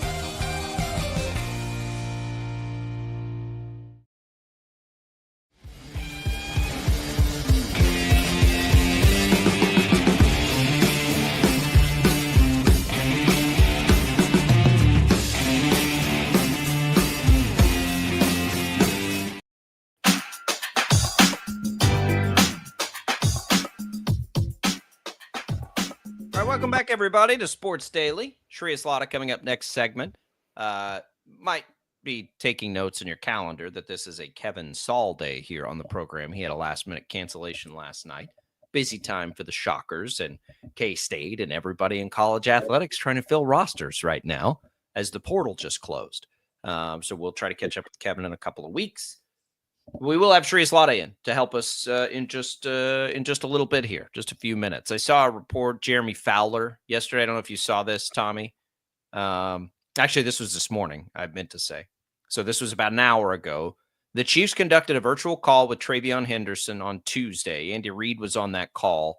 Henderson is a riser. Fowler says the Chiefs, here's what's interesting, who could be looking for more explosion in the backfield or doing late homework on that position. All right. What do you make of that? Kareem Hunt ain't the answer. Now, I don't want to, again, Kareem Hunt was vital to this team's success last year. It was a good story. He did a nice job. He had no juice, though. And the juice comes from Pacheco, but Pacheco, as we've mentioned 1,000 times, has a style that is going to keep him sidelined for portions of seasons, or at if you want to look at it another way, has a style that makes it necessary to not make him a bell cow running back. That's a really interesting thing for me, as we just talked about a deep running back class. We know that the Chiefs love running backs close to home. They love taking players close to home. There's a couple that played college football in the state of Kansas that are really good, that are kind of that mid to late round grade. But now you're seeing like work on Travion Henderson. Could they take a running back early? I would be shocked if they did, and I wouldn't be a fan of that. And I talked about it in the first hour about no, I would not like it, because I feel like the draft is so stacked with running backs that are really good and high level running backs, that you can get really good value in a running back in the middle or late rounds of the draft. I don't think that you need to take Travion Henderson in either the first or second round. That would not be something that I would be a fan of, because of just the depth in that position. I think you can get a really talented guy for far less draft capital than an early round draft pick. Yeah, look, I don't want them to, but if they did, it would mean they were in love with that player. Like, I can't think of any other reason why they'd be willing to do that. I think that if they did that, and this is going off of my prediction that they're going to go offensive tackle in the first round. If they did that, my thought would be they may love the player that they're drafting, but that also means they love Jalen Moore, and they are hitched to Jalen Moore long term, right? Like, that's what I would read into that also, if they were to go running back in the first round. I think it's unlikely. I really do. And I wouldn't like it. I also think that they are going to be allergic to taking a running back in the first round because of the history with Clyde Edwards-Helaire, and that was a swing and miss the last time they went running back in the first round. I have a hard time thinking that they're going to use that kind of draft pick on a running back. I mean, technically, wasn't Clyde Edwards-Helaire a second round pick?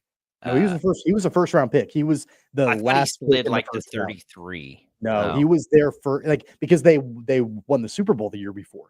They took him with the final pick in the first round. Yeah. I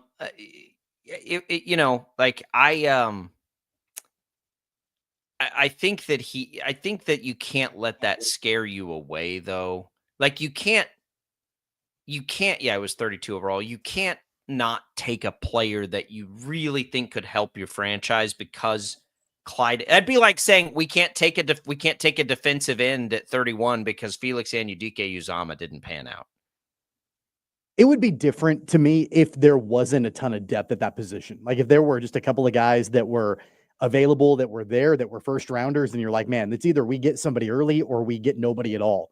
I think there's enough of a demand at that position and a lot of running backs that are available that are good. I mean, I mentioned a couple names, like even a guy like Cam Scatabo, who's not getting a ton of attention nationally, was a fantastic running back in college football. He's probably a mid-round guy that the Chiefs could go and grab in the third or fourth round.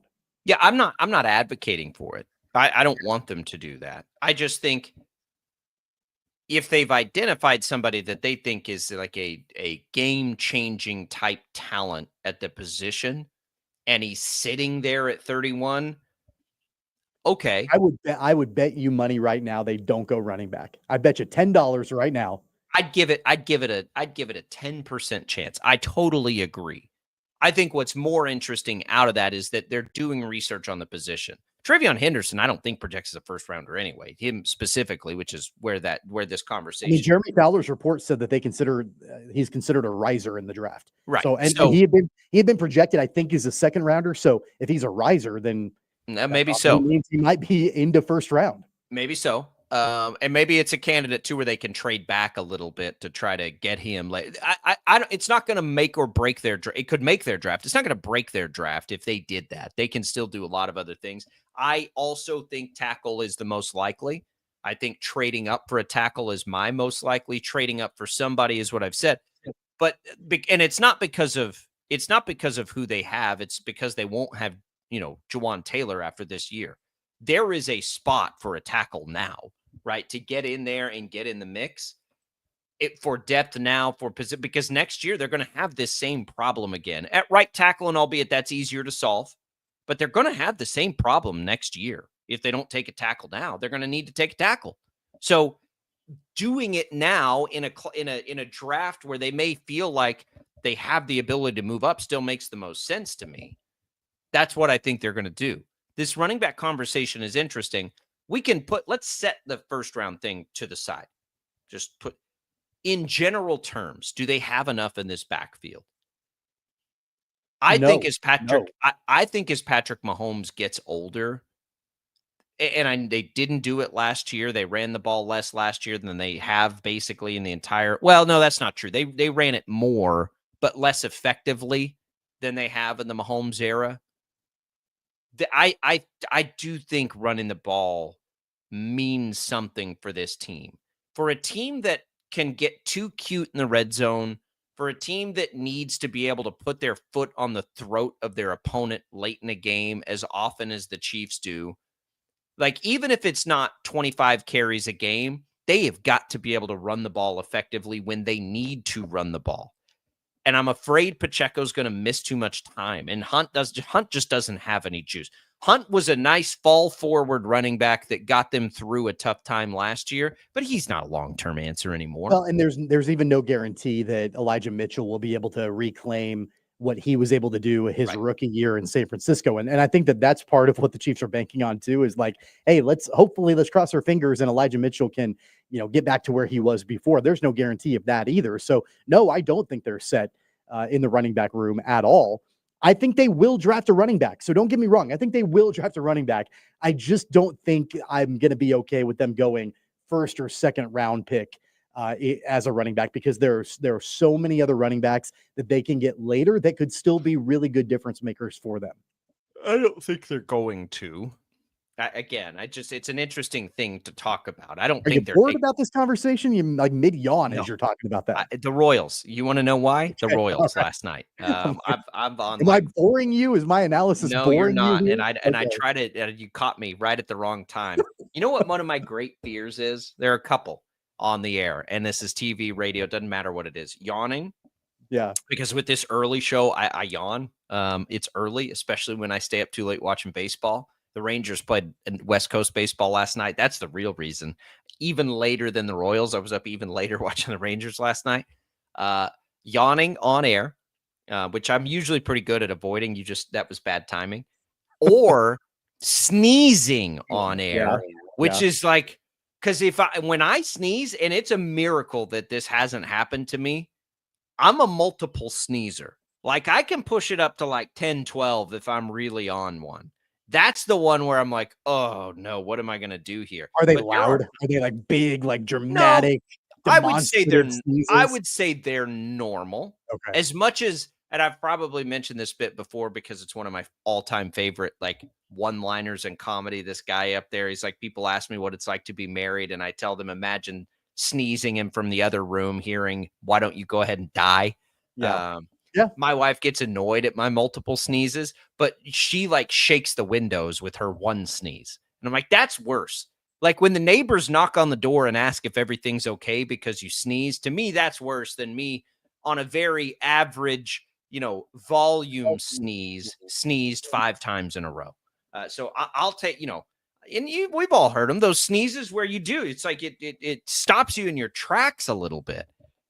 I don't do that, but I do sneeze a lot, and I'm afraid that always is going to happen on the air. But a yawn, you did catch me right there. I wouldn't yawn at the Royals taking a running back in the first round. The Chiefs. I hope the Royals don't take a running back in the first round. I hope they do. At the Chiefs can taking that running back hit? Like if he can get on base and hit, not even just hit. Can he move a runner over? Yeah. Can he give us a sack fly? I think it'd be way long shot that they went running back in the first. But I think you just got to think of it as take a running back of significance, right? Not in the 6th round. We're not talking about like, are they going to spend, we'll call it a top 4 round pick on a running back in this draft? I think they absolutely can justify that. I really do.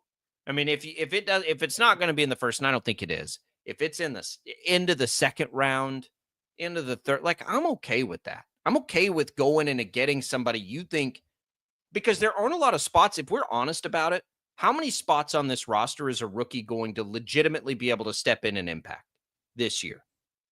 A running back's one of the few spots a rookie could step in and have an immediate impact on this team. I would say a running back and a pass rusher are about it.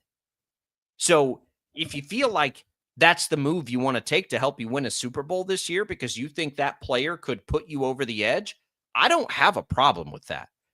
There are a bunch of running backs that are out there that, if the Chiefs grab one of them from, I don't know, round 3, like I'm going to go a little bit later than you. I'm going to say end of round 3 and past that point, I would be all on board with. I mean, we know about the local guys. We know about DJ Giddens and Devin Neal. Like either one of those guys, I think would be awesome for the Chiefs. And it's but probably real quick though. Are either one of those guys foundational running backs for an NFL team?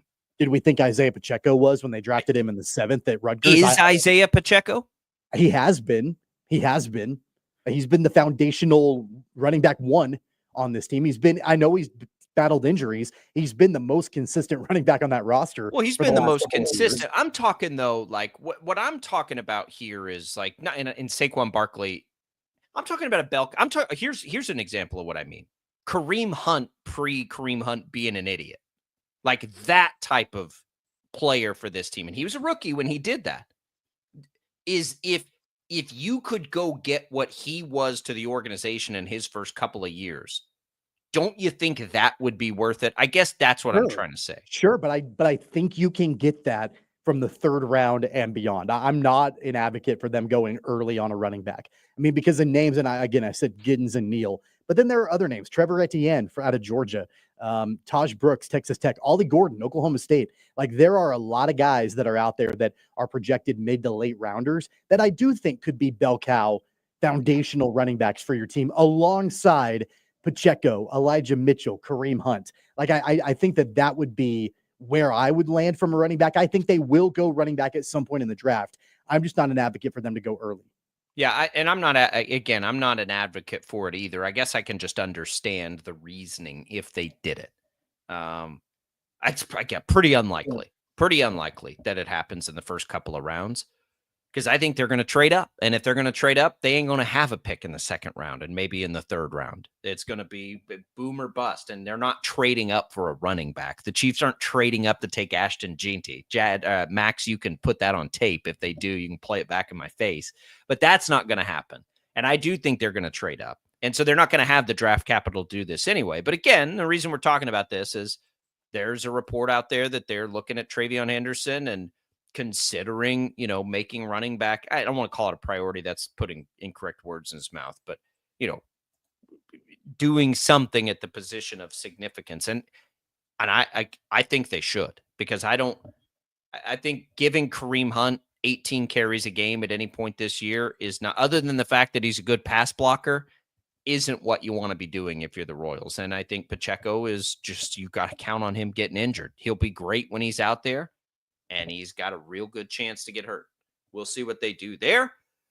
Receiver is the other one that's sort of in vogue, Tommy. I would like that less than I'd like a running back. I'll tell you that. I just don't have any. I don't get it. Like, I don't understand why. I don't understand what the point would be. To me, that would be less impactful for this team this year. I mean, maybe it's better long-term, but for this year, if you gave me a choice of like high profile running back or end of the 1st round wide receiver, I think I'd take running back. I just don't think they need a receiver. It doesn't make any sense. I can't make it make sense. I'm not going to be a fan of either one, to be honest with you. Like, I'm looking at, in my opinion, and I know I've been on the offensive tackle boat for a while, that's probably what they're going to do. I think if it's not offensive tackle, it's defensive tackle. I think it's going to be a tackle. Or defensive end. They need an end too. They do, but my guess would be it's going to be some kind of tackle on either side of the ball. That will be, in my opinion, probably where they will go early in the draft. I'm not buying mock drafts that have them projected taking a wide receiver at the end of the 1st round. I don't see that being the case. I think I think it's more likely they do that than take a running back. I mean, I know you said 10% chance that they go running back, and I would probably agree with that in the 1st round. I think it's maybe a 20% chance they would go wide receiver at the end of the first round. That's probably about right. I think there are several other positions that are higher up that have a higher likelihood of them going, and that's offensive tackle, defensive line, edge, and probably cornerback. Those would be the positions that I would see them going before they even consider wide receiver or running back in an early round. Yeah, Fulton, I mean, they've tried to answer corner a little bit. Tight end is always something to think about. I don't think it's that I don't think that there are a lot of tight ends that are projected out. Like, I haven't seen tight ends in mock drafts at all in the first round. So I think that's unlikely. But tight end there's been more of a premium put on tight end in the last few years, and you can see why, because the impact the really good ones have. But it just makes too much sense for the line. It again, take position to the side. It makes too much sense for them to trade up and take the best player that they like, to me, because we're having this conversation. They're fine if they don't have any draft picks for next year, just for next year only. If they didn't have any draft picks, I'd still say they're a top 2 or 3 team odds-wise to reach the Super Bowl.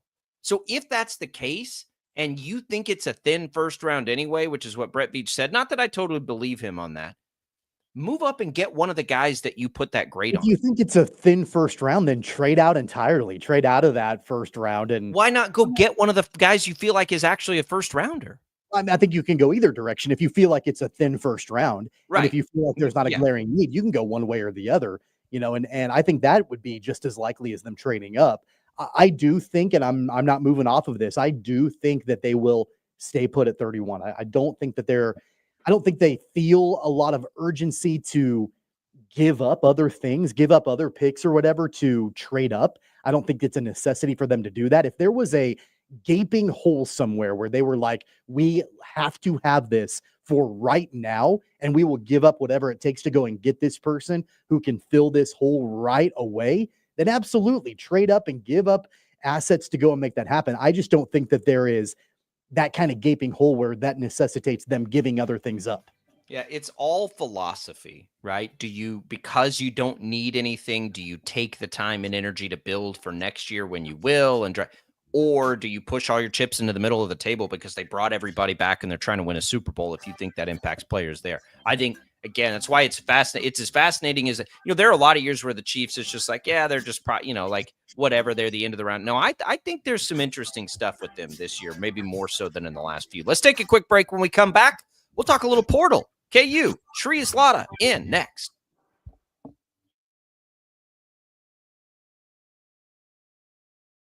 66 counties, 4 regions, and 1 weather team that you can trust. Find Storm Team 12 every weekday at 5:30 on the KSCW. Whatever the weather and wherever you are, Storm Team 12 is zooming in, going zone by zone to give you a more in-depth look at the forecast and some science behind the storms so you know more. We're focusing on the forecast so you can focus on what's important to you. Storm Team 12 Weather Focus, 5:30 on the KSCW. The future of television has arrived. Next Gen TV is here with stunning video, movie theater quality sound, enhanced voice clarity, and interactive features, all upgradable for the future. Learn more at watchnextgentv.com. Sometimes people tell us, I don't get it, it's just tea. But let me tell you, we are so much more than just tea. With 20 plus flavors of sweet and unsweet iced tea, the possibilities are endless. Come on in and try them all for free to find your favorite, or get us on the go for your busy lifestyle. And don't miss happy hour every day. So the next time someone tells you it's just tea, tell them to come by and find out why we say, drink tea, be happy. It's the canvas of our imagination. They tell a story. Clouds affect the events of your day. Sometimes they growl, sometimes they inspire, but they're always the messengers of nature's mood written in the sky. Storm Team 12 understands the language of clouds. We're dedicated to decoding their message so you know what to expect. Behind every cloud, there is a story waiting to be told. Trust Ross Jansen and Storm Team 12, alerting you first to the impact on your life. When you need help, remember, you're not alone. We are here. We are neighbors. We are together. We are Kansas.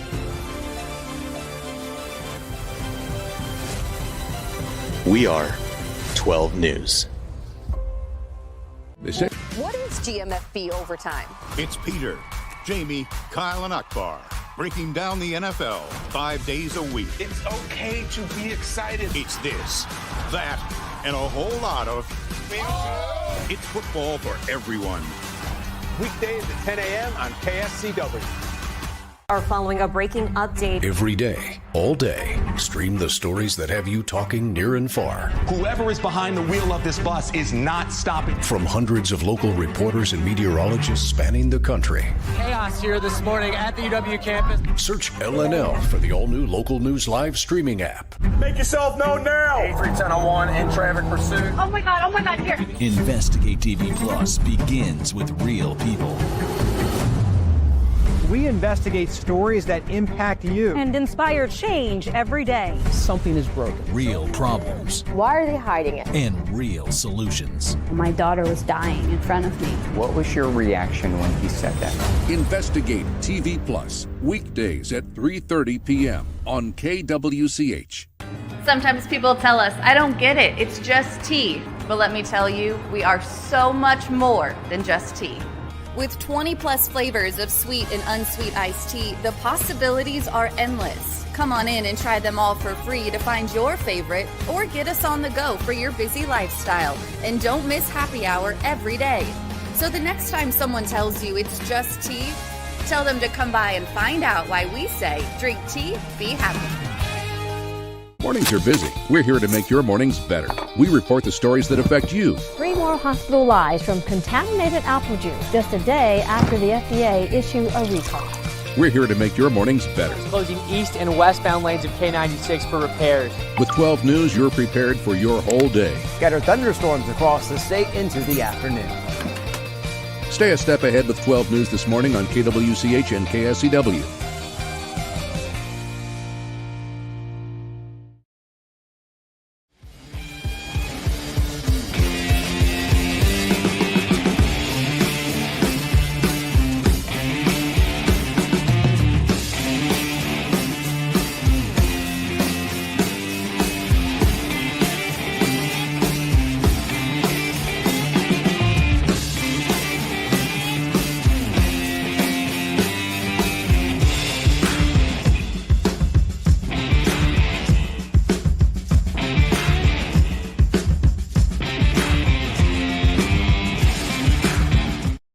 Is on KFH.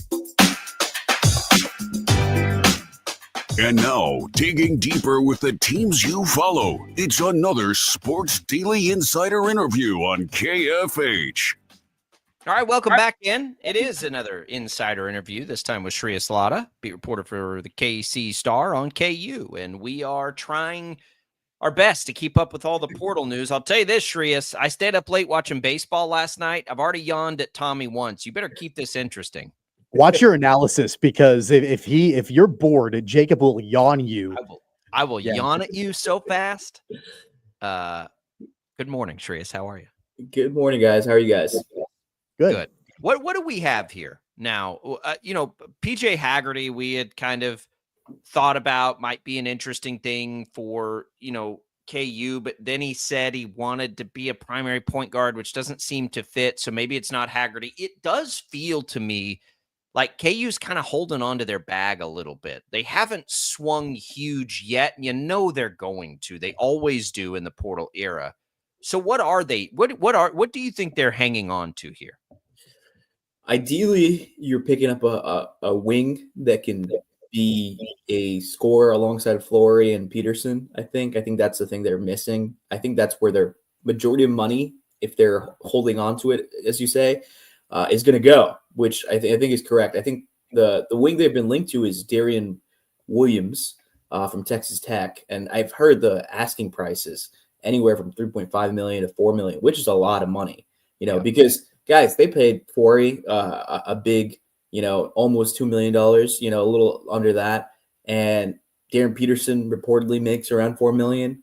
So it's a tough price to ask, you know. And I think there's some mutual interest both ways, but I don't know if Kansas is going to meet his asking price. I think is the big question. But yeah, I think I'm anticipating him or somebody like him kind of getting added, and then probably a backup big, and then after that you probably fill in with like a walk-on or Jaden Nickens, the kid who plays football and basketball, as the last two roster spots.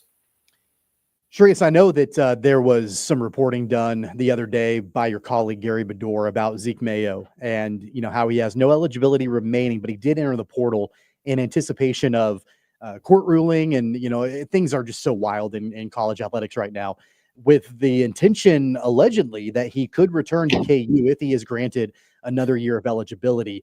What have you heard about that? Is that a real potential? I mean, I know it's going to be based on that court ruling, but what are you hearing about that situation? Well, yeah, I talked to him yesterday at a story that came out like late afternoon or like mid-afternoon or whatever. And he basically said he's keeping it open as a backup option. He doesn't exactly know what's going to happen, but like the chances have increased, it seems like. He's been in touch with assistant coach Jeremy Case about the idea. He's actually meeting with the coaching staff himself in the coming days to discuss that thing. So primary focus for him is right now playing pro basketball. Like, he's getting ready for that. He's hoping to get an NBA combat invite. Let's see if that happens. He played well in Portsmouth, but you know, he's still in Lawrence. He's working out with the Jayhawks. He thinks highly of the guys Kansas has brought in. You know, he said Kansas is always an option, even if it is a backup option. And I think it's interesting to me. I mean, like, he'll be at Devin Neal's draft party in a couple of days. That's what he told me. And, you know, I think the idea of him coming back would be great for KU. There was a lot of, when I posted on Twitter, divisiveness, I think, in the sense of how this team is and last year. But if I said it on Twitter, if the idea of Zeke Mayo, a guy who averaged 15 points per game and shot 42% from three, doesn't excite you, why are you watching college basketball? Yeah. Like, those are great numbers. I know he wasn't the best defender. I know he had some unclutch moments, but come on, guys. Like, that's a great player, bringing him back and having him not be like the number one or number two guy on a team would be such a luxury for Kansas to have. And they desperately need shooting. Zeke Mayo can shoot the ball. Zeke Mayo can shoot the ball. So, you know, if they can bring him back, I think that'd be a big, big addition. And I think there's some mutual interest both ways of him coming back from kind of reading the tea leaves. Yeah, he fits exactly what they need. Okay, so tell us about Tyron Stokes. How did the visit go? What's the latest there? What are the latest on his chances to reclassify? What are we looking at with him? Yeah, I know. It went well. I talked to his mom for like 20 minutes afterwards. She really, really enjoyed the visit. He's still kind of beaming about it a little bit. He doesn't really have a real decision timeline, it seems, at the moment, but it could be. His mom was saying most likely before the start of his high school senior year, which she told me starts late November. So he's going through the rounds. He's making a Kentucky visit. I've heard some murmurs about maybe another visit after that at like another school like USC or BYU, but there hasn't been confirmed anything like that. The reclassification talk seems dead. I asked her, is that, you know, like possibility? She was like, that was never on the table. He's not even NCAA eligible. Obviously, that could be posturing because, you know, parents say things and things change quickly. But just kind of from asking around in the realm, you know, from some agents and some friends in the industry, I'm not sure Kansas is the front runner for Tyron Stokes. Obviously, it's very early, but I think this could come down to an in-state recruiting battle of Louisville and Kentucky. Obviously, he's going to Kentucky, I think, to visit like May 15th through 17th is what I was told. And, you know, but overall, I think he had a really good time with the visit. It's just, you know, he was very excited about going on visits because it was a second ever visit. His mom said, like, he's excited to go on more visits after this, you know. And they have immense amount of respect for Coach Self, Curtis Townsend, who we met, and they had a film session that they sat down and kind of gone through what he can do better, what he does well. You know, basically, Bill was honest with him, and what I was told is the spiel was, we know this is an 8-month ordeal. We're going to make you the best you can possibly be in 8 months, get you ready for the NBA, and win an NBA national championship along the way. So it's a pretty good spiel. And I think it was something similar a little bit to what they sold Darren Peterson. But yeah, I think the visit went well. I think Kansas put themselves in a good position. I will say this. I think if he doesn't reclassify, I think Kansas has a higher chance than if he did reclassify. Okay. This is more of a philosophical question, Shreyas, but looking at the makeup of this team right now, what Bill Self has put together for next season, how important do you think the presence of these three guys are going to be? Flory Badunga, Elmarco Jackson, Jamari McDowell, because those are the three guys that have experience playing for Bill Self, whether it's 1 year or, I know McDowell and Jackson didn't play last season, all of that, but at least they've got some experience playing for Bill Self, as opposed to everybody else. They're either newcomers like Darren Peterson in college basketball or transfers coming in a world where, it's hard to get a lot of continuity from year to year with players. I would imagine the not just the role, but just the way that those guys can help the newcomers in adapting to the way Bill Self coaches, that's going to be really important. Yeah, those guys are KU culture guys. For through thick and thin, there was no murmurs of them entering the transfer portal, despite them not playing at all last year. Redshirting or whatever. I think it's important that you see at least two of those guys take a significant step forward in their game. I think otherwise Kansas could be in trouble, in a sense of like just overall play and how good they could be. We've seen guys in the Bill Self system in their third year explode. Obviously, a little unconventional because they missed, one of them missed it because of the second year because of the injury, the other one redshirted.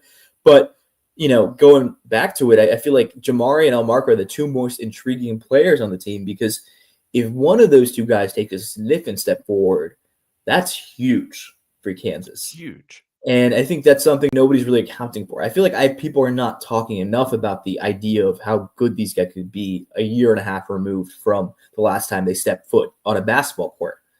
And just going back to that, I feel like Flory is expected to take a big leap, and I expect him to take a big leap, and I think he'll be good for Kansas. But you really need a guy like Marco and Jamari, because it's also important in this day and age when you're recruiting for everything, for the guys that are not going to go play in the NBA. You want to be able to point to Jamari and Marco and be like, well, they waited their turn, and now they're paying the dividends. The dividends are being paid off. They're getting the profit from being patient. Because in this day and age, a lot of guys would just leave. That you said, like, they're unique, and we don't talk about them because they did something college basketball players don't ever do anymore. They stuck around, right? And not at least guys that had the sort of pedigree they did coming in. Like, we still see guys stick around, but these were two blue chip prospects a couple of years ago. So I'm with you. And they both, right? They both can sort of fill that need we talked about for KU next year. That's kind of what they do, right? That 2/3 position that KU kind of needs at the moment. Yeah, no, absolutely. And I think they can be really interesting players for this team next year. I'm excited to kind of see who takes the leap. I've always been very high on Marco, especially. I love his talent. His attitude is great. I'm intrigued to see if he has improved his game. And obviously just come off an injury is tough. But yeah, I think it'll be really interesting to kind of see those guys and Flory, how they adapt and how they look next year. I think if they have a step forward for every single one of them, I think Kansas's ceiling gets significantly higher. And they're not freshmen anymore. Yes. So some of the mistakes that we saw them make yes. Are less likely to happen. All right, Shreyas, what do you have going for us at the KC Star? Yeah, I'll have a lot of NFL draft stuff the next couple of days. A lot of Jayhawks projected in the 3rd through 7th round. So have that going, and trying to talk to Tyron Stokes itself. We'll see if that happens. He's a busy man, but yeah. Well, I think for most of us, we can push that to the side because it doesn't sound like it's something that could help them this year. So I don't, they'll recruit that. They go back to all the crazies that follow who's going to be there. Like you can file that one to those guys. I want to know who's coming next year. That is a good nugget. We appreciate it. Shreyas, our KU Insider, follow all his work. You can follow him on social at SHRE98 or at the KC Star. Shreyas, we appreciate it. No yawns. Nice job. Thanks for having me, guys. There goes Shreyas Laddha, our KU Insider. Always appreciate his weekly visits. That's good stuff. I don't think anybody, like, that's the first time I'd heard that. So Tyron Stokes, that's not going to be the answer for KU here, according to Shreyas. Not likely anyway. You never know. I think that means I think they're going to throw a bag at somebody, Tommy. It's hard to imagine that they won't. There's been a lot more smoke on Darian Williams, the Texas Tech transfer, over the last couple of days. A lot of smoke around that. He's an obvious fit. I cannot get in all the portal things and all the things that I'm just sort of like, okay, whatever. Moving from team to team within league is one that I'm like, ugh. Like when it happens to Wichita State or Memphis built a team on in-conference transfer. That one, to me, I'm still just like, it wouldn't be the first time for Kansas. Kevin McCullough. No, I know. Kansas a couple of years ago. They did it before doing it was cool. I get it. But Tech's a powerhouse now. Like, Tech ain't no scrub. Is that still a cool thing to say? TLC throwback? Tech ain't no scrub. Maybe. They should have been in the national. They should have been in the Final Four last year. They had Florida on the ropes, the champs. How could you leave Tech? Yeah, I mean, look, I think actually as great of a scorer as PJ Haggerty is, if I had $4 million and I was going between PJ Haggerty and knowing what he does and what he does well, and Darian Williams and what he does well, I might go Williams because I think Williams is a better defender than Haggerty is, and a more complete, well-rounded player. I would do that for Kansas. LJ Cryer did it, from Baylor to Houston. So look, he's the guy that's made the most sense to me from the very beginning. There's not a player they don't know more about. You know what I mean? We'll come back. We'll wrap up Sports Daily right after this.